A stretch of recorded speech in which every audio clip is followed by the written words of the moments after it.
Right welcome to the great debate. నేను వెంకటేష్ మెడకొండ. మరో 3 రోజులు ఎగ్జాక్ట్గా చెప్పాలంటే ఏపీలో ఎన్నికల ఫలితాలు రానున్నాయి. 3 రోజుల్లో 4వ తారీఖున కౌంటింగ్ జరగనుంది. నిన్న అమెరికా నుంచి టీడీపీ అధినేత అంటే కూటమిని లీడ్ చేస్తున్నటువంటి చంద్రబాబు నాయుడు రావడం జరిగింది. రేపు వైఎస్ జగన్ లండన్ టూర్ ముగించుకుని 15 రోజుల తర్వాత ముగించుకుని ఆయన రేపు ఏపీకి రానున్నారు. సో 2 పార్టీలు మాత్రం చాలా కాన్ఫిడెన్స్గా ఉన్నాయి. విజయం మాదంటే మాదని ముందుగానే చెప్తున్న పరిస్థితి కనిపిస్తూ ఉంది. బట్ ఈ విషయంలో కొంత వైసీపీ జోరు పెంచినట్టుగా అర్థమవుతుంది. జోరు పెంచినట్టుగా రిపీటెడ్గా ఆ పార్టీ నేతలు కానీ లండన్కి వెళ్ళకముందు సీఎం జగనే స్వయంగా గతాన్ని మించినటువంటి రిజల్ట్ వస్తుందని చాలా స్ట్రాంగ్గా కాన్ఫిడెన్స్గా చెప్పిన పరిస్థితి కనిపిస్తూ ఉంది. బట్ టీడీపీ నుంచి మాత్రం ఆ కూటమి పెద్ద జనసేన అధినేత పవన్ కళ్యాణ్ కావచ్చు, లేదంటే టీడీపీ అధినేత చంద్రబాబు కావచ్చు, అఫీషియల్గా అయితే మీడియా ముఖంగా లేదంటే బయటికి అనౌన్స్ చేసేలాగైతే ఇంత వస్తుంది, ఇంత కౌంటు, కూటమి ఖచ్చితంగా క్లీన్ స్వీప్ చేస్తామని అయితే స్పష్టంగా అయితే చెప్పలేదంటే ఇన్ ద సెన్స్ మేబీ వాళ్ళ పార్టీ స్ట్రాటజీ అయి ఉండొచ్చు. కొంత సైలెంట్ మెయింటైన్ చేసి అప్పుడు ఆ రోజు కౌంటింగ్ రోజు ట్రెండ్స్ని బట్టి తమ ఉత్సాహం మొత్తం ఒకేసారి బయట పెట్టాలనే ఇంటెన్షన్ అయి ఉండొచ్చు, ఏదైనా కావచ్చు. బట్ ఈ ఫలితాలకు సంబంధించి మాత్రం 2 పార్టీలు కూడా, కూటమి కావచ్చు లేదంటే కూటమిలో ఉన్న పార్టీలు అదేవిధంగా వైసీపీ 2 కూడా చాలా ధీమా వ్యక్తం చేసిన పరిస్థితి కనిపిస్తుంది. అన్నిటికీ మించి ఈరోజు సరిగ్గా ఇదే రోజున ఏపీ ముఖ్యమంత్రిగా వైఎస్ జగన్ ప్రమాణ స్వీకారం చేయడం జరిగింది. 2019 మే 30న ఈ రోజుకి ఖచ్చితంగా 5 సంవత్సరాలు.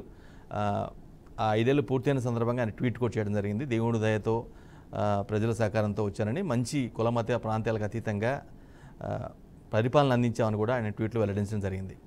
అఫ్కోర్స్ 5 ఏళ్ళు గడిచిన సందర్భంగా ఆ పార్టీ శ్రేణులు ఉత్సాహంతో ఉంటాయి. బట్ ఎవరైతే ప్రభుత్వాన్ని వ్యతిరేకిస్తున్నారో కూటమి నేతలు ఖచ్చితంగా ఈ పాలన మాకు కరెక్ట్ కాదని వాళ్ళ స్టైల్లో వాళ్ళు చెప్పిన పరిస్థితి కనిపిస్తూ ఉంది. రైట్, ఫలితాల రోజు 4వ తారీఖున నిజంగా ఎవరికి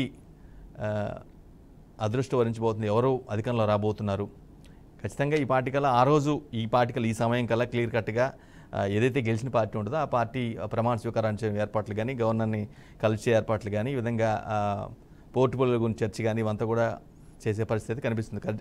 ఆ రోజున సరిగ్గా ఈ టైంకల్లా క్లారిటీగా హడావుడైతే మొత్తం క్లామర్ అట్మాస్ఫియర్ మొత్తం కూడా మారిపోయే అవకాశం అయితే స్పష్టంగా ఉంది. రైట్, ఈ 2 పార్టీల్లో ఎవరో ఏంటి, ఎందుకు అంత ధీమాగా ఉన్నారు ఏంటి అనే దానిపైన మనం డిబేట్ కొనసాగించబోతున్నాం. వైసీపీ నుంచి నారాయణ రెడ్డి గారు, టీడీపీ నేత బాలగురుస్వామి, అదేవిధంగా కాంగ్రెస్ నుంచి ఎస్కే బాజీ గారు జాయిన్ అవుతారు. ప్రజెంట్ మనతో పాటుగా బాలగురుస్వామి గారు లైవ్లో సిద్ధంగా ఉన్నారు. గురుస్వామి గారు, ఖచ్చితంగా ఈ 5 ఏళ్ళు ఇదే రోజు మీరు ఎవరైతే తీవ్రంగా వ్యతిరేకిస్తున్నారో ఏపీ సీఎం వైఎస్ జగన్ని, ఆయన ఇదే రోజున ప్రమాణ స్వీకారం చేశారు. 5 ఏళ్ళు పూర్తి అయిపోయింది. అఫ్కోర్స్ మీరు చాలా కాన్ఫిడెన్స్గా ఉన్నారు, మేము కూటమి అధికారంలోకి వస్తుందని చాలా స్ట్రాంగ్గా చెప్తూ ఉన్నారు. రైట్, ముందుగా ఈ 5 ఏళ్ల పాలన గురించి ఏమంటారు, ఏంటి మీ వ్యూ ఏంటి? వెంకట గారు, ముందుగా మీకు ఈరోజు డిబేట్లో పాల్గొన్న నారాయణ రెడ్డి గారికి, మిగతా మిత్రులకి, బీఆర్కే వీక్షకులకి అందరికీ ముందుగా ధన్యవాదాలు తెలియజేసుకుంటున్నాను. అయితే ఒకసారి ఈ 5 సంవత్సరాల్లో పరిపాలన అనేది ఎలా జరిగింది అనేది ఆంధ్ర రాష్ట్ర ప్రజలందరూ చూశారు. ఇప్పటి వరకు ఎందుకనంటే దాదాపు నాకు తెలిసి 94 నుంచి నేను ఓటు వేయడం జరుగుతూ ఉంది. ఇప్పటికి 94 నుంచి ఓటు వేస్తా ఉంటే ఇప్పటి వరకు రాష్ట్రంలో సార్వత్రిక ఎలక్షన్స్ కోసం రాజకీయ నాయకులు ఎదురు చూశారు తప్పితే ఓటర్స్ అనేది ఎక్కడా కూడా ఎదురు చూడలేదు. ఈసారి ఈ 5 సంవత్సరాలు జగన్మోహన్ రెడ్డి పరిపాలన చూసిన తర్వాత, అడ్మినిస్ట్రేషన్ చూసిన తర్వాత రాష్ట్రం సర్వనాశనం అయిపోయింది. కాబట్టి ఖచ్చితంగా 100కి 100% ఈ రోజు రాష్ట్రం అధోగతి పాలైంది. కాబట్టి ఎలక్షన్స్ కోసం ఈ రోజు రాష్ట్ర ప్రజలే ఎదురు చూసిన పరిస్థితి అందరూ కూడా ఈ రోజు చూడటం జరిగింది. అందువల్ల ఎందుకనంటే సార్వత్రిక ఎలక్షన్ లో జగన్మోహన్ రెడ్డిని ఇంటికి పంపించాలని చెప్పి రాష్ట్ర జనాలందరూ కూడా ఎదురు చూడటం జరిగింది. ఆ విధంగానే ఈ రోజు ఓటింగ్ కూడా జరిగిందని చెప్పి ఈ రాష్ట్ర ప్రజానికానికి అందరికి కూడా నేను తెలియజేస్తా ఉన్నాను సార్ వెంకట గారు.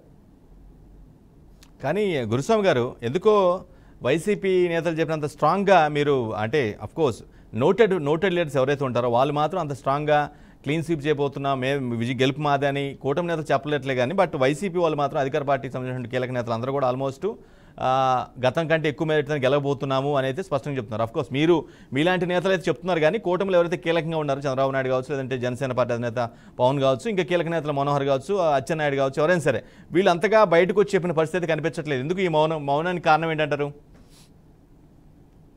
ఆల్రెడీ గెలిచేయడం జరిగింది సార్. ఎన్డీఏ కూటమి గెలవడం జరిగింది. అది ఫలితాలు వెలువట్టమే తరువాయి. అంతే తప్పిస్తే ఏదో చెప్పకూడదనే ఆలోచన, చెప్పకూడదనే ఉద్దేశం అయితే ఎన్డీఏ కూటమి కావచ్చు, పవన్ కళ్యాణ్ గారు కావచ్చు, చంద్రబాబు నాయుడు గారు కావచ్చు, ఏ నేతలైనా, బీజేపీ నేతలైనా ఎవరైనా సరే చెప్పాల్సిన అవసరం లేదు. ఎందుకనంటే ఈ రోజు రాష్ట్రంలో ఎలక్షన్ అనేది వన్ సైడ్ జరిగింది. ఈ రోజు ఎన్డీఏ కూటమి అధికారంలోకి రావాలని చెప్పేసి ఉద్యోగస్తులు, వ్యాపారస్తులు, యువత, మేధావర్గం, రాష్ట్ర ప్రజలందరూ కూడా ఈ రోజు ఎదురు చూడటం జరిగింది. ఆ విధంగానే ఎలక్షన్స్ జరిగినాయి. అందువల్ల ఎందుకనంటే ప్రత్యేకంగా బయటకు వచ్చి మేమేదో గెలవబోతున్నాం అని చెప్పాల్సిన అవసరం లేదు. వాళ్ళు వైసీపీ వాళ్ళు ఎందుకనంటే మేకపోతు గాంభీర్యం ప్రదర్శించేదానికి వాళ్ళు జనాల్ని ఏదో ఇంకా ఈ 10 రోజుల్లో కూడా గెలిసామనే ఆలోచనలతోటి ఇక్కడ ఒక గురుస్వామి గారు చెప్పడం తప్పితే అసలు ఇక్కడ ఒక చిన్న విషయం గురుస్వామి గారు ఆలోచన అయితే ఉంది ఈ రోజు జనాలకి, నాకు, అందరికి కూడా. ప్రతిపక్ష నేత హోదా కూడా ఈ రోజు జగన్మోహన్ రెడ్డికి వచ్చే అవకాశం అనేది లేదు ఎట్టి పరిస్థితుల్లో. వాళ్ళేదో బయటకు వచ్చేసి అది చెప్తున్నారు, ఇది చెప్తున్నారు. లేదనుకుంటే ఈసీ నిర్ణయాన్ని కూడా వ్యతిరేకించడం. అంటే ఇప్పటిదాకా చూసాం 2019 ఎలక్షన్ లో అప్పటికప్పుడు సిఎస్ ను మార్చారు, డీజీపీని మార్చారు, అందరిని మార్చారు. ఆ రోజు మారిస్తే ఆ రోజు ఏం మాట్లాడలేదు వీళ్ళు.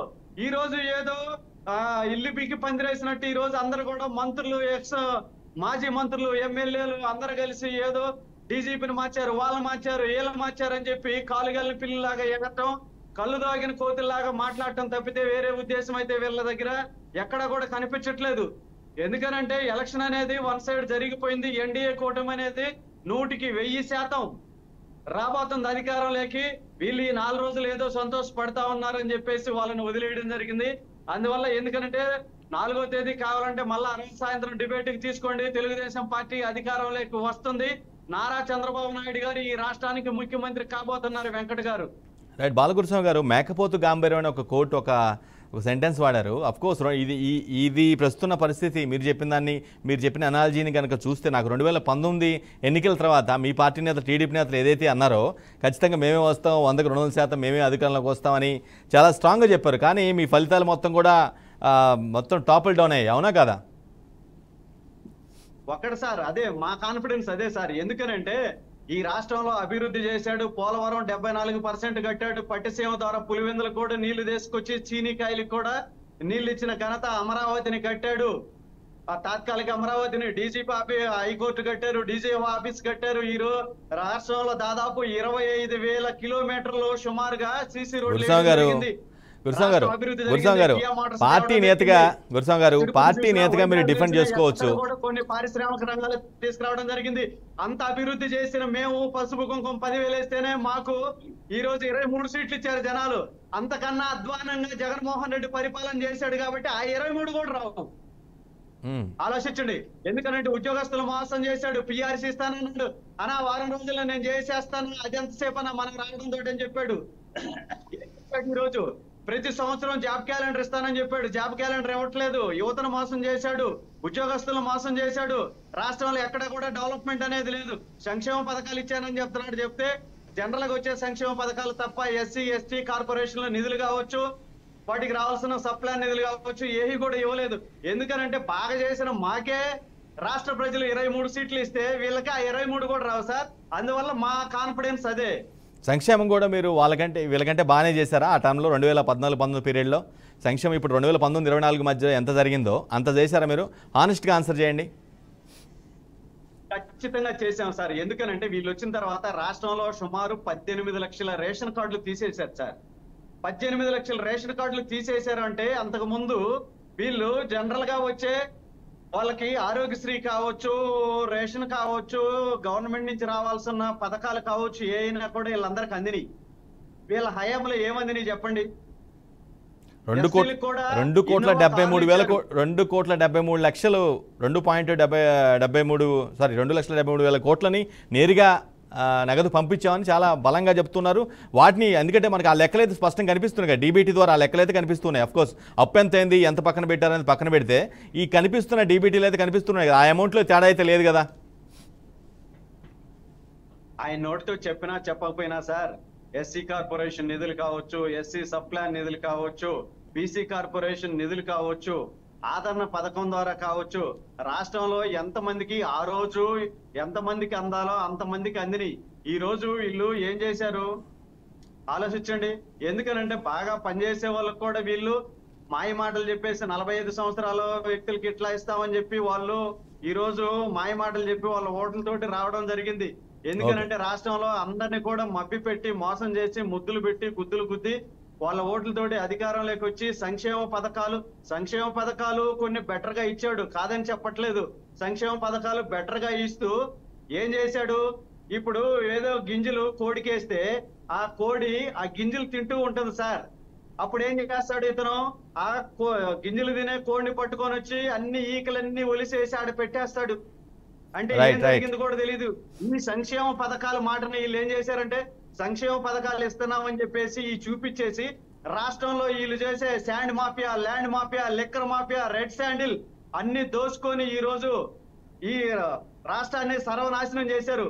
అన్ని ప్రతి చోట కూడా చూడండి, ఏ విషయం జరిగినా కూడా ఎమ్మటే రెండోది ఏదో ఒకటి తీసుకొచ్చేసి ఏదో ఒక మాజీ మంత్రిని అరెస్ట్ చేయడమా, ఇంకొకటి చేయడమా, ఇంకొక దాడులు చేయడమా, రకరకాలు చేసేసి వీళ్ళ ప్రతిపక్ష పాత్ర వహిస్తున్న మేము వీళ్ళ ప్రభుత్వాన్ని వ్యతిరేకిస్తూ జనాల్లో వీళ్ళు చేసిన నిరంకుశ పాలనని ఎండగడుతూ మేము జనాల్లోకి తీసుకెళ్లే క్రమంలో ఏదో ఒకటి చేసి డైవర్ట్ పాలన చేశారు. బాగా గమనించండి మీరు. డైవర్ట్ పాలన తీసుకొచ్చారు వీళ్ళు. డైవర్ట్ పాలనలాగే ఇతర ప్యానలిస్ట్ కూడా మాట్లాడిద్దాం. నారాయణ రెడ్డి గారు, సరిగ్గా ఇదే రోజు మీ పార్టీ రాష్ట్ర ముఖ్యమంత్రి, మీ పార్టీ అధినేత ఇదే రోజు ముఖ్యమంత్రిగా ప్రమాణ స్వీకారం చేశారు. తెలుగుదేశం పార్టీ. రైట్ గురుస్వామి గారు, మళ్ళీ మీకు అవకాశం ఇస్తాను. గురుస్వామి గారు, సంక్షేమ పథకం తెలుగుదేశం ప్రభుత్వంలో మీ ఆడియో కనెక్షన్ కూడా సరిగా లేదు, ఒకసారి చూసుకోండి. ఈ లోపల నారాయణ రెడ్డి గారు, సరిగ్గా ఇదే రోజు మీ పార్టీ అధినేత రాష్ట్ర ముఖ్యమంత్రిగా ప్రమాణ స్వీకారం చేశారు. 5 ఏళ్ల పాలన ముగిసింది. ట్వీట్ కూడా వచ్చేటప్పుడు కదా ట్వీట్ కూడా చేశారు. చాలా బాగా మా కుల మతాలకు అతీతంగా రూల్ చేశామని సంతృప్తి వ్యక్తం చేశారు. రైట్, ఈ మొత్తం ఈ 5 ఏళ్ల రూలింగ్ని మీరు ఏ విధంగా విశ్లేషిస్తారు? At the same time next మళ్ళీ కూడా రాబోతున్నారా, లేదంటే మళ్ళా విపక్షానికి వెళ్ళిపోబోతున్నారా? డిబేట్లో ఉన్న ప్యానలిస్టులందరికీ నమస్కారం అండి. అలాగే వెంకటన్న మీకు నమస్కారం. బీఆర్కే న్యూస్ ప్రేక్షకులందరికీ కూడా నా నమస్కారం.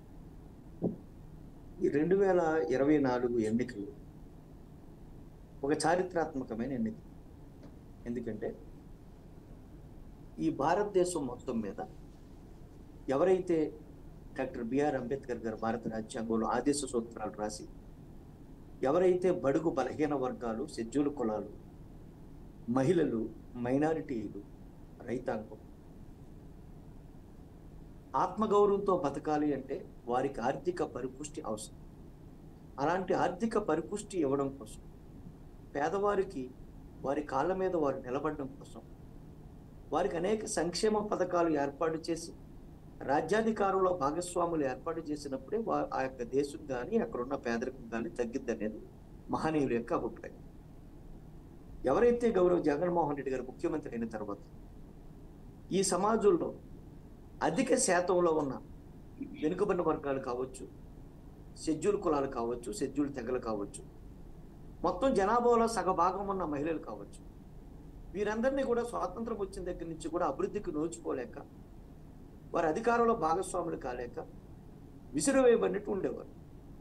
అలాంటి వారందరికీ కూడా సమాజంలో 80% అబవ్ జనాలకు, ఎవరైతే దిగువ మధ్య తరగతి, ఎవరైతే బీపీఎల్ దిగువ ఉన్నారో, ఎవరైతే మధ్య తరగతి ఉన్నారో వారందరికీ కూడా సంక్షేమ పథకాలని వారి ఇంటి దగ్గరికే ఎటువంటి అవినీతి లేకుండా వెరీ ట్రాన్స్పరెంట్గా వారి బ్యాంక్ అకౌంట్లోకి జమ చేసే పద్ధతిని తీసుకొచ్చి ఆ వర్గాలన్నిటికీ కూడా ప్రజాస్వామ్యం పట్ల, ప్రభుత్వం పట్ల నమ్మకం కలిగించి అది మాత్రమే చేశారు అంటున్నారు నారాయణ రెడ్డి గారు. మీరు చెప్పినట్టుగా అది మాత్రమే చేశారు, వేరేది ఏం చేయలేదు, అందుకే మిమ్మల్ని ఓడగొడుతున్నారు అనేది విపక్షాలు చెప్తున్న వాదన. అన్న నేను మొత్తం చెప్పిన తర్వాత మీరు డౌట్ అడగలను, నేను అన్ని క్లారిఫై చేస్తున్నాను, ఇబ్బంది లేదు. సో ఈ విధంగా, ఎందుకంటే గతంలో గౌరవ చంద్రబాబు నాయుడు గారు 2014 నుంచి 2019 వరకు చేశారు. ఈ 5 సంవత్సరాల కాలంలో ఆయన ఎన్నో హామీలు ఇచ్చి 2014 దగ్గరికి కనీసం 2-3 హామీలు కూడా ఆయన నెరవేర్చలేని పరిస్థితి ఉన్నది. అందుకే 2019లో ఆయన మీద తీవ్రమైన వ్యతిరేకత రావడం వల్ల మనకి దగ్గర 151 సీట్లు, 49.95% ఓటు బ్యాంక్తో మనకు 151 సీట్లు ఇచ్చారు. మనం చంద్రబాబు నాయుడు గారిని ఎందుకు ఇంత ఘోరంగా ఓడించారనే విషయాన్ని గౌరవ ముఖ్యమంత్రి జగన్మోహన్ రెడ్డి గారు కూలంకషంగా పరిశీలించుకుని, ఏమైతే మనం మేనిఫెస్టోలో పెట్టామో, ఏమైతే మనం హామీలు ఇచ్చామో, ఆ హామీలన్నీ కూడా నెరవేర్చడం కోసం అహర్నిశలో కష్టపడి దగ్గర సంవత్సరానికి 70,000 కోట్ల రూపాయల సంక్షేమ పథకాలు ఖర్చు పెట్టడమే కాకుండా ఈ ప్రభుత్వంలో 2019 నుంచి 2024 వరకు 50 పైగా పరిశ్రమలు, ప్రాజెక్టులు కూడా ఇక్కడ పెట్టుబడులు పెట్టడం జరిగింది.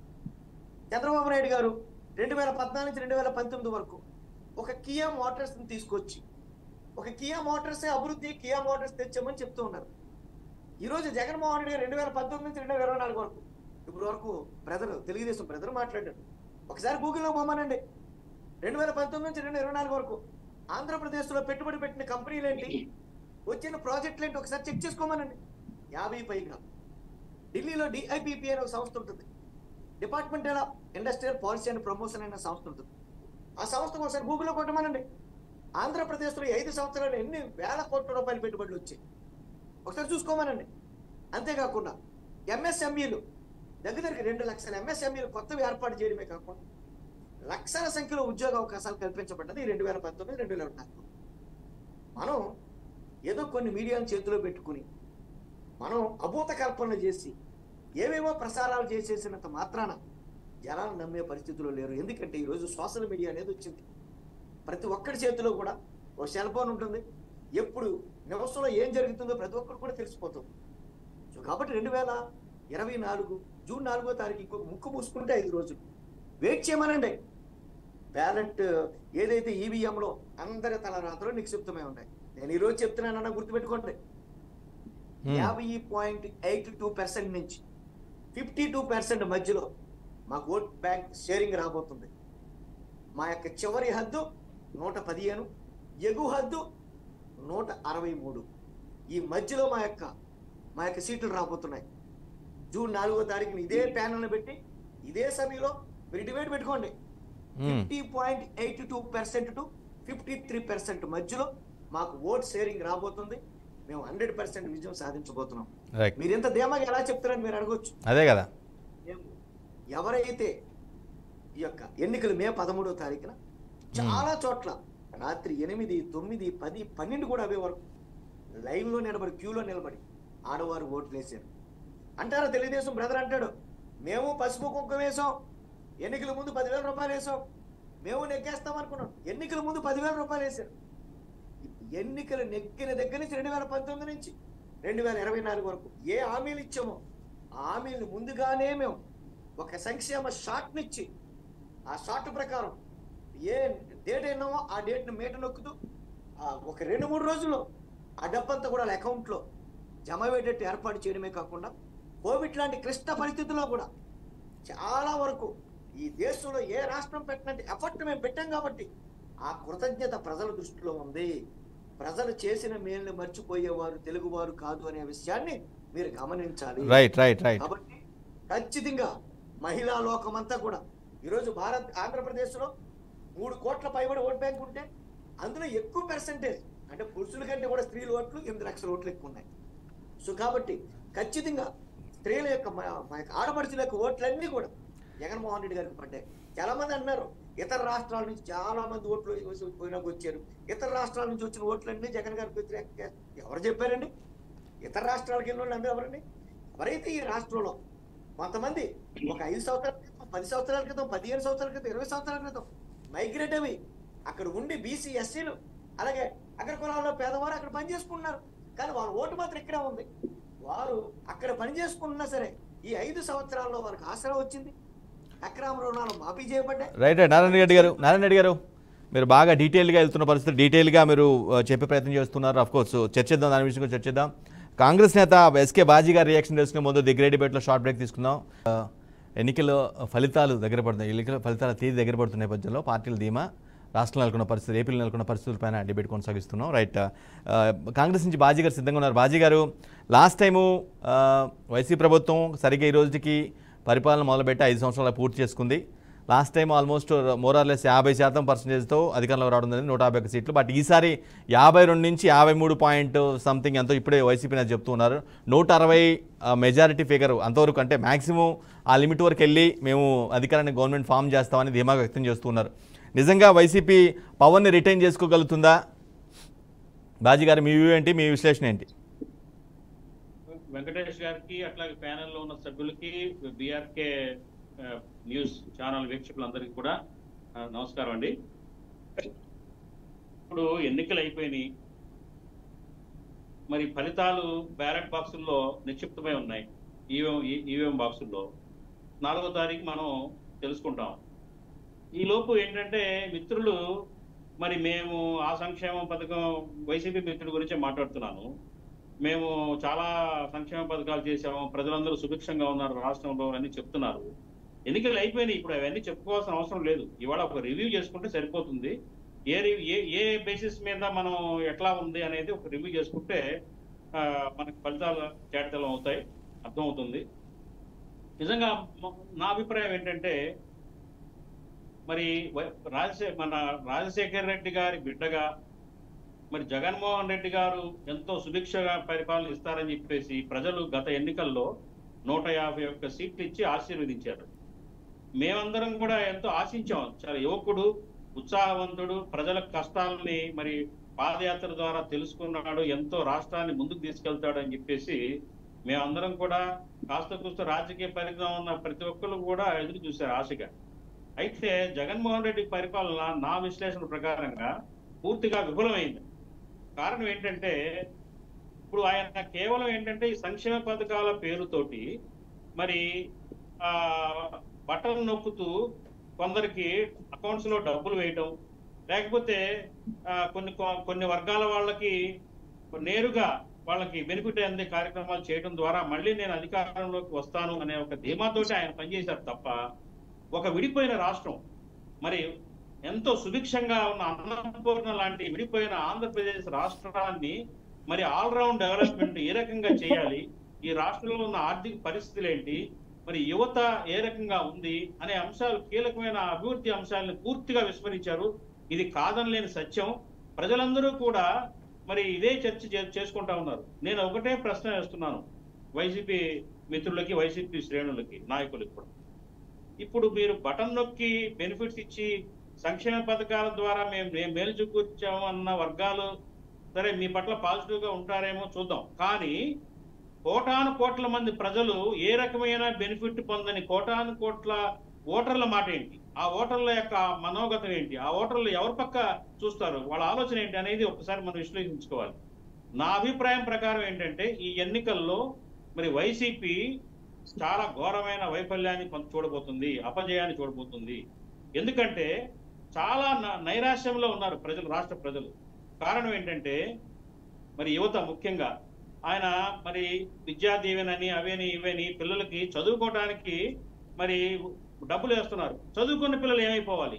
చదువుకొని పాస్ అవుట్ అయిన డిగ్రీ హోల్డర్స్ ఉద్యోగాలు లేక వేరే రాష్ట్రాలకు వలస వెళ్ళిపోతున్న పరిస్థితి కనిపించట్లేదా? అట్లాగే ఘోరాతి ఘోరంగా మద్యం పాలసీని, కొత్త రకం పాలసీని, దేశంలో ఎక్కడా లేని విధంగా ఒక కొత్త రకం మద్యం పాలసీని రూపొందించి నాసిరకం మద్యాన్ని అమ్మి మరి వేలాది మంది ప్రాణాలు పోయినాయి. లక్షలాది మంది ప్రజలు గవర్నమెంట్ హాస్పిటల్స్ లో పేదలు, నిరుపేదలు మరి మగ్గుతున్నారు. వాళ్ళ గురించి మరి మనం ఆలోచించిన అవసరం లేదా? అట్లాగే ఇసుక ఏనాడన్నా కానీ ఇప్పుడున్న రేట్లలో ఇసుక ఉందండి? ఇసుక ఎంత ఘోరమైన రేట్లలో ఇసుక దొరుకుతుంది. కాటాల లెక్కన అమ్ముతున్నారు ఇసుక. గతంలో ఇసుక అంత రేటు ఎప్పుడు లేదు. ఫలితంగా నిర్మాణ రంగం కుదేలైపోయి కార్మికులు మరి ఉపాధి లేక చాలా అల్లాడిపోయి. మ్యూట్లో ఉన్నట్టు చెక్ చేసుకుని ఒకసారి బాజీ గారు మ్యూట్లో పడినట్టుగా ఉన్నారు, చెక్ చేసుకోండి.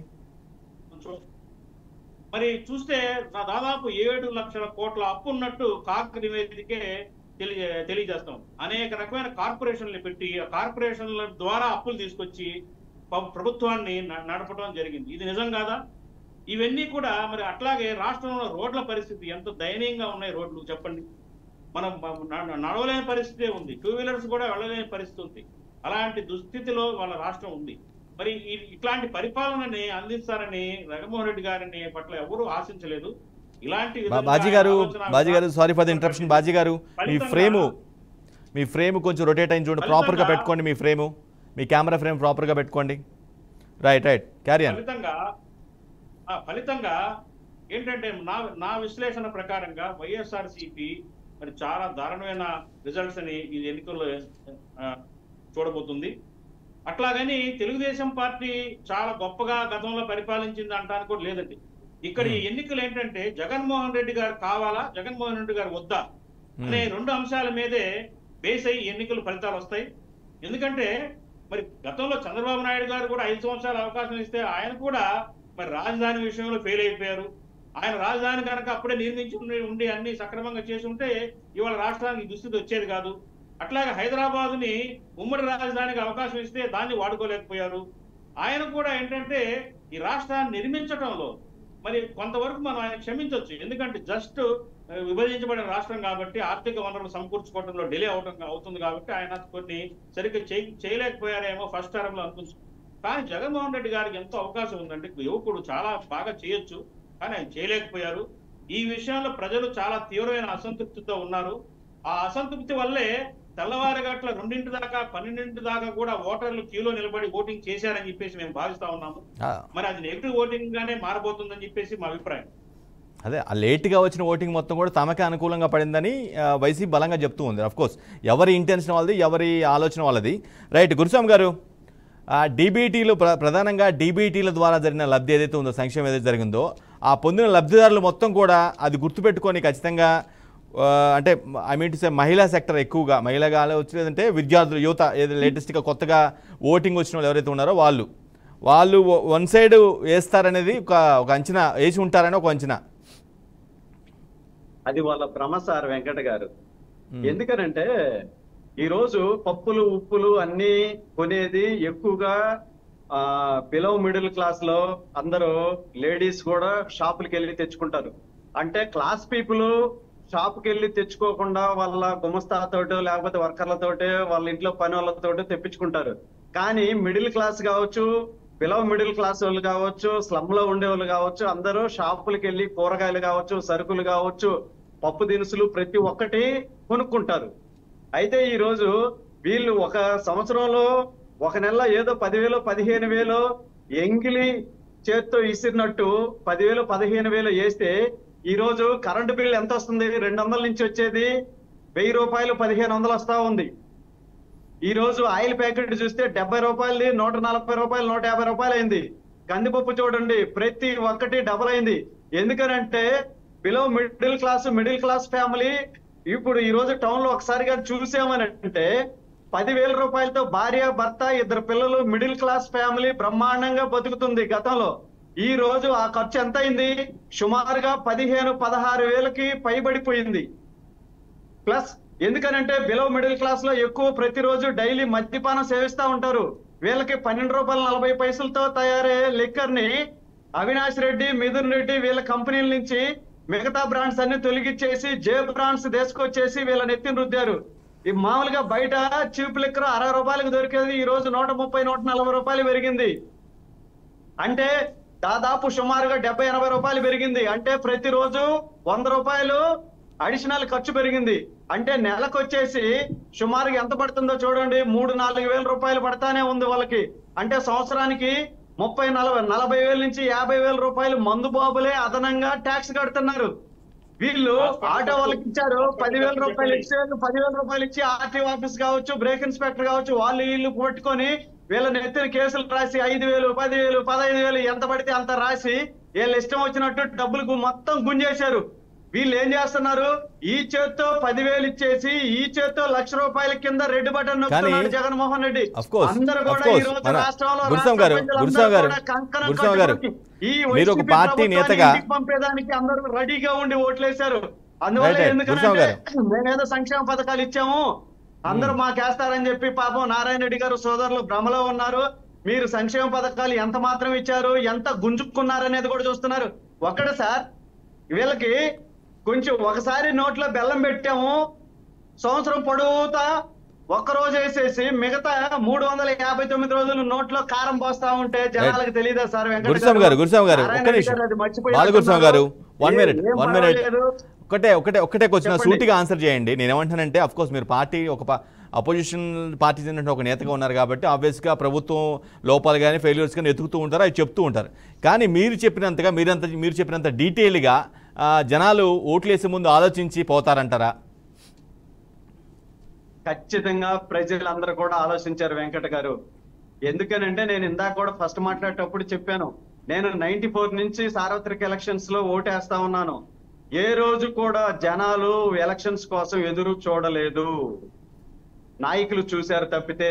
ఈసారి జనాలు ఎప్పుడు పోతుందా ఈ రాష్ట్రానికి పట్టిన దరిద్రం అని చెప్పేసి ఎదురు చూసి దీన్ని బట్టి 2019లో కూడా బాజీ గారు గారు ఎందుకనంటే 2019 ఫలితాలు చూసుంటే అప్పుడు ఆ టైంలో కూడా జనాలు అర్ధరాత్రి 12 గంటలు దాటిన తర్వాత కూడా మళ్ళా మాక్ పోలింగ్ నిర్వహించి మళ్ళా కంటిన్యూ చేశారు.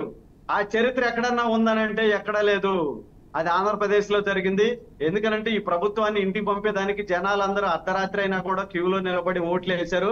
మహిళా మనులు అందరూ కూడా ఈ రోజు ఎంత క్షోభ అనుభవించారు, ఎంత కరెంటు బిల్లు కట్టారు, ఎంత ఖర్చులు అయిపోతున్నాయి. ఈ రోజు middle class family, below middle class family నలిగిపోయారు వీళ్ళ వల్ల. అందువల్ల గురుస్వామి గారు మీరు చెప్పిన పాయింట్ లో ఒకటి ఆసక్తికర విషయం ఏంటంటే జనం ఎదురు చూస్తున్నారు, ఎదురు చూసి ఓట్లు వేశారని బలంగా చెప్తున్నారు. 2019 ఎన్నికల్లో కూడా ఇదే జనం ఎదురు చూసి మీకు అపోజిషన్గా వేసేసి మిమ్మల్ని కోల్దోశారంటారా? అంతేనా? అదే జరగబోతుంది ఇప్పుడు కూడా? అప్పుడు మీకు అదే జరిగింది, ఇప్పుడు వీళ్ళకి అది జరిగిపోతుందా? దాదాపు 5,000 లోపల సుమారుగా 70 సీట్ల దాకా ఓడిపోవడం జరిగింది. మేము మినిమం తక్కువ మార్జిన్ లో 1000 నుంచి 500 లోపల నుంచి తక్కువ మార్జిన్ లో మేము చాలా సీట్లు ఓడిపోవడం జరిగింది. అంతే తప్పిస్తే మేము మరీ ఘోరంగా అయితే ఓడిపోలేదు. మాకు 5,000 లోపల ఓడిపోయిన సీట్లన్నీ కూడా వచ్చి మాకు మంచి ప్రతిపక్షం వచ్చిండేది. ఈ రోజు మేము తక్కువ మార్జిన్ లో పోయాం. సోదరుడు ఏదో 53 నుంచి ఏదో 60 అంటున్నాడు, 160 అంటున్నాడు. అందువల్ల ఎందుకనంటే వాళ్ళకైతే అన్ని సీట్లు రావు సార్. ఎందుకనంటే ప్రతిపక్షం వచ్చితే బాగా వచ్చినట్లే. ప్రతిపక్షం రావాలని కోరుకుంటున్నాను. ప్రతిపక్ష నాయకుడిగా జగన్మోహన్ రెడ్డి అసెంబ్లీకి వచ్చి అన్నిటికీ సమాధానం చెప్పాలి. అది కూడా కాక వీళ్ళు చేసిన అవినీతులు, దొంగ జీవో కాపీలు తీసుకొచ్చేసి దాచిపెట్టిన వాళ్ళు అందరూ ఈ రోజు IASలు, IPSలు మాతృ సంస్థలకు పంపించమని చెప్పి దేవుడా అని చెప్పి కోరుకుంటున్నారు. ఎందుకు కోరుకుంటున్నారంటే వాళ్ళ చేత బలవంతంగా ఈ ప్రభుత్వంలో పెద్దలు తప్పులు చేయించారు కాబట్టి రేపు వీళ్ళందరూ జైలుకు పోయేది ఖాయం. అందువల్ల ముందుగా తప్పించుకునేదానికి అధికారులు కూడా ట్రై చేస్తున్నారు. వీళ్ళు ఏం చెప్పాలో అనేది డిఫెన్స్ లో పడిపోయి అర్థం కాకుండా సజ్జల దగ్గర నుంచి అందరూ మాట్లాడుతా ఉన్నారు.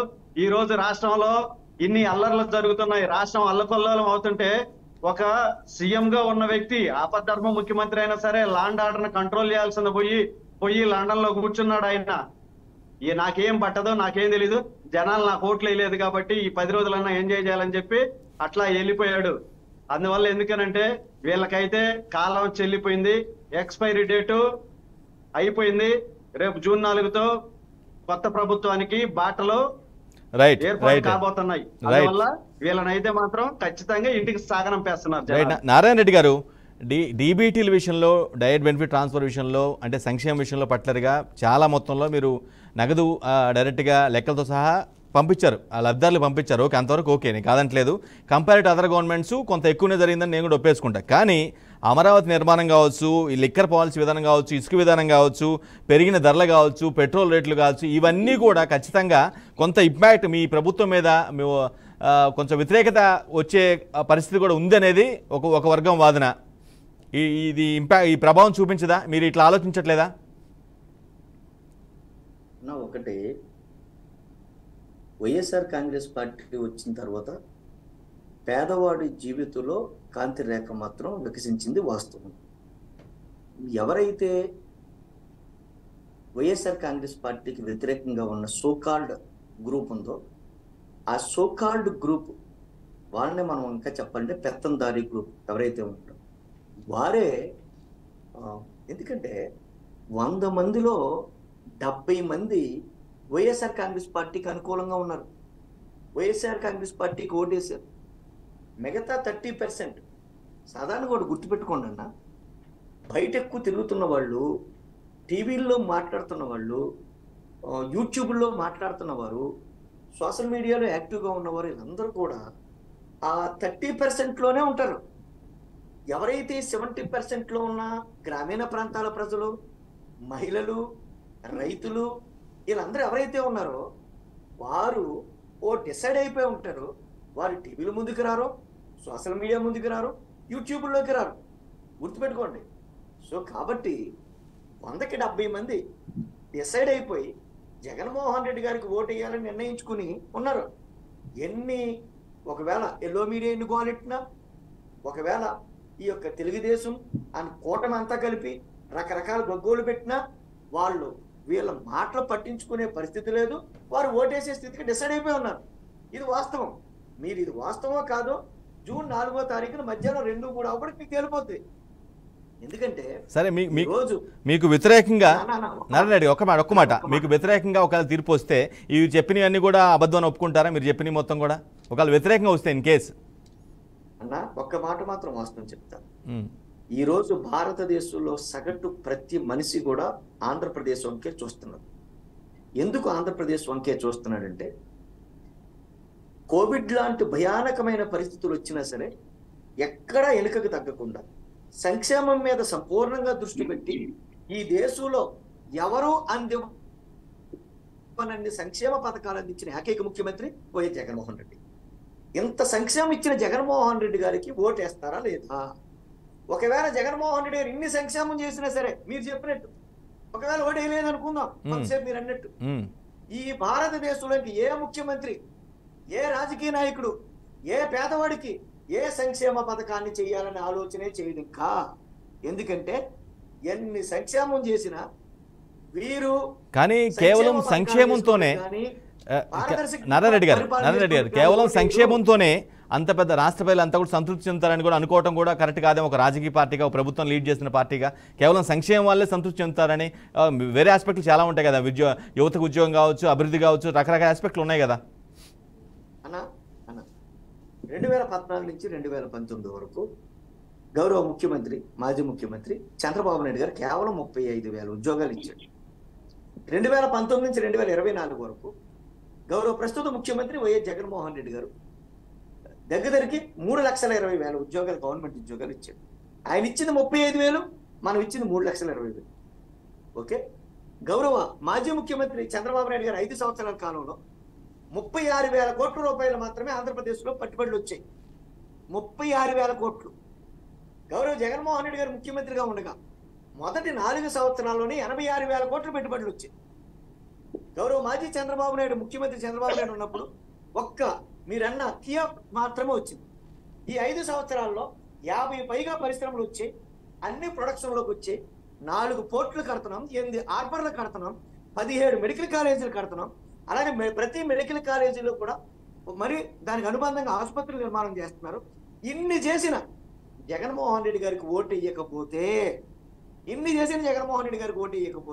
ఇక ప్రజలు ఎవరికి ఓటేస్తారు? అదే ప్రపంచం, అదే భారతదేశం అంతా కళ్ళు కాయలపై చూస్తూ ఉంది. తెలుగు రాష్ట్ర ప్రజలు ఏ తీర్పు ఇవ్వకపోతున్నారు అనేది నేను ప్రగాఢంగా నమ్ముతూ ఉన్నా. తెలుగు ప్రజల కృతజ్ఞులు, తెలుగు ప్రజలు చేసిన మేలు మర్చిపోరు. తెలుగు ప్రజలు ఖచ్చితంగా, అందులోనూ మన మహిళామణులు ఖచ్చితంగా వన్ సైడ్ గా ఫ్యాన్ గుర్తు మీద ఓటేశారు. మన ముఖ్యమంత్రి ఏదైతే మొన్న చెప్పాడో అంతకు మించి సీట్లు రాబోతున్నాయని నా వ్యక్తి. రైట్. బాజీ గారు నారాయణ రెడ్డి గారి వాదనతో ఏకీభవిస్తారా? నిజంగా అంత సంక్షేమం చేస్తుంటే జనంలో అసలు ఓట్లు ప్రజలు ఒకవేళ ఏకపోతే ఇంకా దేశంలో ఎక్కడ ఏ రాష్ట్ర ప్రభుత్వానికి కూడా సంక్షేమం ఉన్న ప్రభుత్వానికి ఎవరు కూడా ఓట్లు వేయరు, సంక్షేమం ఏ ప్రభుత్వం చేయదు అన్నట్టుగా మాట్లాడుతున్నారు. ఆయన చెప్తారండి, ఎందుకంటే ఆయన పార్టీ మనిషి కాబట్టి వైసీపీకి అనుకూలంగానే మాట్లాడతారు. మిత్రుడు చెప్తూ నారాయణ రెడ్డి గారు ఇందాక మాట్లాడుతున్నారు 2 లక్షల ఎంఎస్ఎంఈ ఇండస్ట్రీస్ వచ్చినాయి అని. చూపించమనండి ఎక్కడ వచ్చినాయి? 2 లక్షల ఎంఎస్ఎంఈ పరిశ్రమలు కాదు కదా, 2,000 ఎంఎస్ఎంఈ పరిశ్రమలు కూడా లేవు, రాలేదు. 2 లక్షల అప్లికేషన్స్ వచ్చి ఉంటాయి. పరిశ్రమలు పెట్టుకుంటామని అవి అక్కడే లేదా MSME 2 లక్షలు వచ్చాయండి, నేను గడ్డి తగలకూడదు, నేను అడ్డు తగలకూడదు. మీరు చెప్పండి, మీరు చెప్పండి. రెండో పాయింట్ ఇప్పుడు ఫీజు రియంబర్స్మెంట్ విద్యార్థులకి ఎక్కడ అందుతుందండి? ఆరోగ్యశ్రీ నిధులు లేక నిన్నే మనం చూసాం, డాక్టర్లు హాస్పిటల్స్ అందరూ సమ్మెలకు వచ్చారు. అట్లాగే అనేక మందికి పేమెంట్స్ ఈ కాంట్రాక్టర్స్ కానివ్వండి, చిన్న చిన్న పనులు చేసుకునే వాళ్ళు కానివ్వండి, డబ్బు చెల్లించలేక అవస్థలు పడుతూ ఎక్కడ పనులు అక్కడ ఆగిపోయి చాలా అధ్వానమైన పరిస్థితుల్లో ఉన్నది కనిపించట్లేదండి. అట్లాగే ఇవన్నీ కాదండి, ప్రభుత్వ వైఫల్యాలు, ప్రభుత్వ వ్యతిరేకత ఓ పక్కన పెడితే ఈసారి ఎన్నికల్లో కొన్ని నెగిటివ్ ఫ్యాక్టర్స్ కూడా ఉన్నాయండి. ల్యాండ్ టైటిల్ యొక్క అంశము వైసీపీ పార్టీ యొక్క కొంప ముంచబోతుంది ఈ ఎన్నికల్లో. ఎందుకంటే ప్రజలందరూ కూడా బెంబేలెత్తిపోయారు, ఆ యాక్ట్ తోటి మన భూములన్నీ కూడా పోతాయేమో అనే భయం ప్రజల్లో వచ్చింది. అది ఈసారి ఎన్నికల్లో ప్రధానంగా రిజల్ట్స్ మీద ప్రభావం చూపిస్తుంది. ఇది ముఖ్యమైన పాయింట్. బాజీ గారు ఒక పాయింట్, ఒకటి స్ట్రైట్ పాయింట్ హానెస్ట్గా ఆన్సర్ చేయండి. 2019 ఎన్నికలకు ముందు, అదే ఫలితాలకు ముందు ప్రభుత్వంపై ఎంత వ్యతిరేకత ఉందో ఫలితాల తర్వాత తెలిసింది. 2024 టైంలో అటువంటి పరిస్థితి ఉందంటారా? అంతకంటే ఎక్కువ ఉందంటారా, తక్కువ ఉందంటారా? అంతకంటే ఎక్కువ ఉందండి. ఇప్పుడు అంతకంటే ఎక్కువ వ్యతిరేకత ప్రభుత్వం మీద వచ్చింది ఈసారి. దానికి అనేక ఫ్యాక్టర్, 1-2 ఫ్యాక్టర్స్ కాదండి, అనేకమైన ఫ్యాక్టర్స్ ఉన్నాయి. అంతేకాకుండా పవన్ కళ్యాణ్ పాత్ర చాలా ముఖ్యమైనదండి ఈ ఎన్నికల్లో. పవన్ కళ్యాణ్ గారి యొక్క భూమిక చాలా బలంగా ఈసారి ఎన్నికల్లో పనిచేయబోతుంది. మనం ఎందుకంటే సామాజిక వర్గాల పరమైన విశ్లేషణలు జరిగితే కనుక అది పూర్తిగా ఏంటంటే వైఎస్ఆర్సీపీ ప్రభుత్వానికి వ్యతిరేకమైన ఫలితాలు వచ్చే విధంగా ఉన్నాయి మా విశ్లేషణ ప్రకారంగా. కాబట్టి ఏంటంటే ఖచ్చితంగా ఈ ప్రభుత్వం యొక్క వ్యతిరేకత, మరి జగన్మోహన్ రెడ్డి గారి యొక్క విధానము, ఆయన పరిపాలనా శైలి, ఇదంతా కూడా ప్రజలకి ఏవగింపు కలిగిన విధంగా ఉంది. ఏదో కొద్ది మందికి ఫలితాలు వచ్చినాయి, ఏదో సంక్షేమ పథకాలు కాదండి. పరిపాలన అంటే కేవలం సంక్షేమమే కాదు కదా, అభివృద్ధి కూడా చూడాలి. అట్లాగే సంక్షేమ పథకాలు పొందని ప్రజానీకం యొక్క బాగోగులు కూడా చూడాలి. ఇవన్నీ కూడా విస్మరించారు ఆయన. కాబట్టి దాని యొక్క ఫలితాలని ఆయన ఈ ఎన్నికల్లో అనుభవిస్తారు. అది మనం చూస్తాం జూన్ 4వ తేదీ. కానీ మరి 23కు పడిపోయేంత ఉంటుందంటారా? I don't think so. అంతగా పడిపోదండి, అంతగా పడిపోదు. కానీ ప్రభుత్వాన్ని ఏర్పాటు చేసే పరిస్థితి మాత్రం ఉండదు అనేది నా అభిప్రాయం. ఈ రేసులో పడిపోతుంది అన్నది నేను ఒప్పుకోను. కాదు, 23 కాదు కానండి, ప్రభుత్వం ఏర్పాటు చేయడానికి అవసరమైన సంఖ్య మాత్రం రాదు, అది మాత్రం ఖాయం. ఇంకొక మాట, దాని అర్థం రైట్ బాజీ గారు, ఇప్పుడు మీరు చేసిన కామెంట్కి అర్థం అంటే గత ప్రభుత్వం కంటే బెటర్గా చేసినట్టు అంటే 23 కంటే బెటర్ రిజల్ట్ వచ్చిందనంటే 2014-19 మధ్య పీరియడ్లో జరిగిన ప్రభుత్వ పాలన కంటే కూడా ఇది బెటర్ అని అనుకోవాలి కదా. సచివాలయ వ్యవస్థ ఏర్పాటు విషయం కానివ్వండి, అలా కొన్ని అంశాలలో మనం అప్రిషియేట్ చేయొచ్చు ప్రభుత్వాన్ని. కానీ అట్ ది సేమ్ టైం అనేక అంశాల్లో వైఫల్యం చెందింది. రాష్ట్రం అభివృద్ధి పదం నుంచి వైద్యులకి అప్పుల కుప్పగా మారిపోయింది. ఇవన్నీ కూడా కోలుకోవడం చాలా కష్టమైన పరిస్థితుల్లో ఆయన తీసుకెళ్లిపోయాడు. మరి ఆయన తప్పుదోవ పట్టించారా లేకపోతే ఆయన యొక్క ఆలోచన విధానం తెలియదు కానండి, ఆయన ఆశాభంగం కలిగించాడు ప్రజలకు. ఎవరైతే ఓటింగ్ చేసి రాష్ట్రాన్ని, మరి చంద్రబాబు గారిని వద్దని ఎందుకన్నారండి? ఆయన విభజించబడిన రాష్ట్రాన్ని ముందుకు తీసుకెళ్ళలేకపోయారని చెప్పేసి చంద్రబాబు నాయుడు గారిని పక్కన పెట్టారు. మరి ఈయన ఏదో ఉద్ధరిస్తాడనుకుంటే ఈయన 3 రాజధానులు, అసలు రాజధానే లేకుండా చేయడం కాకుండా మరి ఇండస్ట్రీస్ పెట్టుబడి పెట్టడానికి భయపడే పరిస్థితి క్రియేట్ అయిపోయింది రాష్ట్రంలో. మరి విదేశీ ఇన్వెస్టర్స్ కానివ్వండి, దేశంలో ఉన్న ఇన్వెస్టర్స్ కానివ్వండి, ఆంధ్రప్రదేశ్లో ఇన్వెస్ట్ చేయడానికి వచ్చి మరి పెట్టలేక భయపడి వెనక్కి వెళ్ళిపోయిన పరిస్థితులు మనం చూసాం. ఎందుకంటే వైజాగ్ సమ్మిట్లో, బిజినెస్ సమ్మిట్లో కూడా చాలా మంది ఎంటర్ప్రెన్యూర్స్ వచ్చి వాళ్ళు ఏమి విన్నారు, పాల్గొన్నారు, వెళ్ళిపోయారు అంతే. ఎక్కువ మంది వాళ్ళు ఏదో కొద్ది మంది ముందుకు వచ్చారు తప్ప అనేక మంది ఇంట్రెస్ట్ గా వచ్చి కూడా వెళ్ళిపోయారు. దీనికి కారణం ఎవరండి? నమ్మకం లేక, జగన్మోహన్ రెడ్డి గారి వ్యవహార శైలి మీద నమ్మకం. ఈ రేసులో బాజీ గారు నిజాలు మనం కాదని వాదించిన నిజాలు అబద్ధాలు అవ్వండి. These are factors. ఇప్పుడు ఈ పార్టీలు పక్కన పెట్టండి. ఈ రాష్ట్ర పౌరులుగా ఈ రాష్ట్రం పురోభివృద్ధి చెందాలి, పిల్లలందరికీ ఉపాధి అవకాశాలు రావాలి, ఇక్కడే ఇండస్ట్రీస్ రావాలి, ఇక్కడే ఉద్యోగాలు రావాలి, తల్లిదండ్రుల్ని కుటుంబాలను చూసుకోవాలి. బాజీ గారు ఈ హై టెన్షన్ ఫైట్ లో బాజీ గారు ఇది చాలా ఉత్కంఠ రేపుతుంది. ఒక హై టెన్షన్ ఫైట్ గా చాలా ఉత్కంఠ రేపుతుంది, హై టెన్షన్ ఫైట్గా ఉంది. ఫలితాల కోసం నిజంగా మీరు చెప్పినట్టుగా అందరూ ఎదురు చూస్తూ ఉన్నారు. కానీ ఈ రేసులో కనీసం మీ కాంగ్రెస్ పార్టీ ఒక 2 సీట్లను సాధించే పరిస్థితి ఉందా? 2-3 సీట్లన్నా? అదే నేను చెప్పబోతున్నాను. మా కాంగ్రెస్ పార్టీ విషయంలో మేము 6-7 సీట్లలో గట్టి ఫైట్ ఉంది. రిజల్ట్స్ పాజిటివ్ గా వచ్చే అవకాశం ఉంది. అట్లాగే మా అధ్యక్షురాలు షర్మిలా రెడ్డి గారు కడపలో 1,00,000 ఓట్ల మెజారిటీతో గెలవబోతున్నారు. అంతేకాదండి, కేంద్రంలో కూడా కాంగ్రెస్ ప్రభుత్వం రాబోతుంది. మా షర్మిలా రెడ్డి గారు కేంద్ర మంత్రి పదవి కూడా పొందుతామనటంలో సందేహం కూడా లేదు. అంటే ఇక్కడ అధికారంలో రాకపోయినా మొత్తానికైతే ఏపీలో రాకపోయినా దేశవ్యాప్తంగా వచ్చేస్తుంది. మీ ఎంపీగా గెలిచినటువంటి మీ పార్టీ అధినేత్రి ఖచ్చితంగా కేంద్ర మంత్రికి ఉంటుందని అంటున్నారు. మినిస్టర్ అవుతారు ఖచ్చితంగా, అది మా ఆశ. రైట్, ఆశ వేరు, జరగటం వేరు. రైట్, ఆశ ఆకాంక్ష ఫ్యాక్టర్స్ కూడా దగ్గరగా ఉన్నాయండి. రైట్, గురుస్వామి గారు ఫైనల్గా చెప్పండి, ఎటువంటి ఫలితాలు వచ్చే అవకాశం ఉందనుకుంటున్నారు? అంటే అఫ్కోర్స్ మీరు చెప్తున్నారు, బలంగా చెప్తున్నారు మేమే గెలవబోతున్నాం అని, కానీ అంత స్ట్రాంగ్ కూడా మనం అనుకోలేము. ఎందుకంటే ఓట్లు ఎవరికి పడ్డాయనేది ఎవరికి కూడా తెలియదు అఫ్కోర్స్ రిలీజ్ అయ్యేంత వరకు, అంటే ఫలితాలు వచ్చేంత వరకు. అవునా? ఖచ్చితంగా గెలవబోతున్నాం. ఆ కాన్ఫిడెన్స్, ఆ నమ్మకం మాకుంది. ఎందుకనంటే నారాయణ రెడ్డి గారు ఇందాక చెప్పాడు కదా, ఏదో 86,000 కోట్లు పెట్టుబడులు వచ్చినాయి, 3,20,000 ఉద్యోగాలు ఇచ్చామని చెప్పి. ఈ ఎంత నిజమో వాళ్ళ పరిపాలన అనేది అంతే నిజం. కాబట్టి జనాలందరూ కూడా తెలుగుదేశం పార్టీ ఎన్డీఏ కూటమికి అందరూ ముందుండి ఓట్లేయడం జరిగింది. అందరు కూడా ఎన్డీఏ కూటమికి బ్రహ్మరథం పట్టారు. అందువల్ల ఖచ్చితంగా అదే గురుస్వామి గారు నేను అదే చెప్తున్నాను. గురుస్వామి గారు అధికారంలోకి గురుస్వామి గారు నేను అదే చెప్తున్నా. ఏం చెప్తున్నానంటే, సరే పోలింగ్ రోజు ఖచ్చితంగా పెద్ద వ్యక్తి అయినా సెలబ్రిటీ అయినా సరే క్యూ లైన్లో ఉంటారు, సామాన్యుని క్యూ లైన్లో ఉండి ఓటేస్తారు. కానీ ఎవరికి వేశారనేది విషయం కదా, ఎవరికి ఓటు పడింది అనేది ఎవరికి చెప్పలేరు. బట్ కాన్ఫిడెన్స్ మాత్రం చెప్తున్నారు. అది వన్ సైడ్గా మీకే పడుతుంది కూడా మీరు చెప్పలేరు కదా, అది నేను అనేది ఆ పాయింట్. వాళ్ళు మీరే కాదు, వాళ్ళు కూడా చెప్పలేరు, అధికార పార్టీ కూడా చెప్పలేదు. 100% సుమారుగా 140 నుంచి 150 సీట్లు గెలవబోతున్నాము. ఎన్డీఏ అధికారంలోకి రాబోతుంది. నారా చంద్రబాబు నాయుడు గారు ఈ రాష్ట్రానికి ముఖ్యమంత్రి కాబోతున్నారు. ఇది తథ్యం వెంకటేష్ గారు. కాన్ఫిడెన్స్ ఆఫ్ కోర్స్ ప్రతి పార్టీ కూడా, మీ పార్టీ ఒక కొంచెం బలంగా ఉన్న పార్టీ, అంటే అధికార పార్టీతో కంపేర్ చేసుకుంటే బలంగా ఉన్న పార్టీ కాబట్టి ఖచ్చితంగా మీరు డిఫెండ్ చేసుకోవచ్చు, చెప్పొచ్చులే. కానీ బట్ లోపలికి పడిపోయిన ఓటు మీకే అనేది మీరు ఎవరు కూడా, మీరే కాదు ఏ పార్టీ కూడా చెప్పలేదు. అదే నేను పాయింట్ ప్రెస్ చేస్తున్నాను. చెప్తున్నామంటే ఎందుకంత కాన్ఫిడెన్స్ గా చెప్తున్నామంటే, ప్రతి సంవత్సరం జాబ్ క్యాలెండర్ ఇస్తానని చెప్పి మోసం చేయలేదా? ఉద్యోగస్తులకి పిఆర్సీ ఇస్తానని చెప్పి మోసం చేయలేదా? ఈ రోజు ఎన్నో సంక్షేమ పథకాలు 10,000 రూపాయలు ఇచ్చి ఓట్లు వేయించుకోవాలని చూస్తున్నారు తప్పితే, వాళ్ళ చదువుకున్న పిల్లాడికి ఉద్యోగం వస్తే ఆ కుటుంబం, ఆ ఫ్యామిలీ బాగుపడుతుంది కదా. ఎక్కడన్నా ఉద్యోగాలు రాలేదు కదా. వీళ్ళేదో వాలంటీర్లు ఉద్యోగాలు ఇచ్చేసి మేమేదో రాష్ట్రాన్ని బాగు చేసాం, వాళ్ళ కుటుంబాలను బాగు చేసాం, వాళ్ళ ఫ్యామిలీలు ఎక్కడికో పోయినాయని వీళ్ళు అనుకుంటున్నారు తప్పితే, ఈ రోజు ఉద్యోగాలు లేవు, రాష్ట్రం డెవలప్మెంట్ లేదు ఎక్కడ కూడా. ఎందుకనంటే రాష్ట్రం డెవలప్ అవ్వాలన్నా, పారిశ్రామిక రంగం ముందుకు రావాలన్నా కూడా ట్రాన్స్పోర్ట్ అనేది ముఖ్యం. ఆ ట్రాన్స్పోర్ట్ లో ఎక్కడన్నా ఒక్క రోడ్ అన్నా ఈ రాష్ట్రంలో ఒక్క తట్ట మట్టి పోసిన పరిస్థితి ఉందంటే లేదు. ఆలోచించండి. ఈ రోజు అంబానీ చెప్పిన వాళ్ళకి వాళ్ళు వచ్చేసి రాజ్యసభ పదవి ఇచ్చారు. అదాని వాళ్ళకి ఈయన ఢిల్లీ పోయి మోడీ కాళ్ళ దగ్గర మోకి వాళ్ళు ఏం చెప్తే అది చేసి అదానికి కృష్ణపట్నం పోర్టు దారాదత్తం చేశాడు.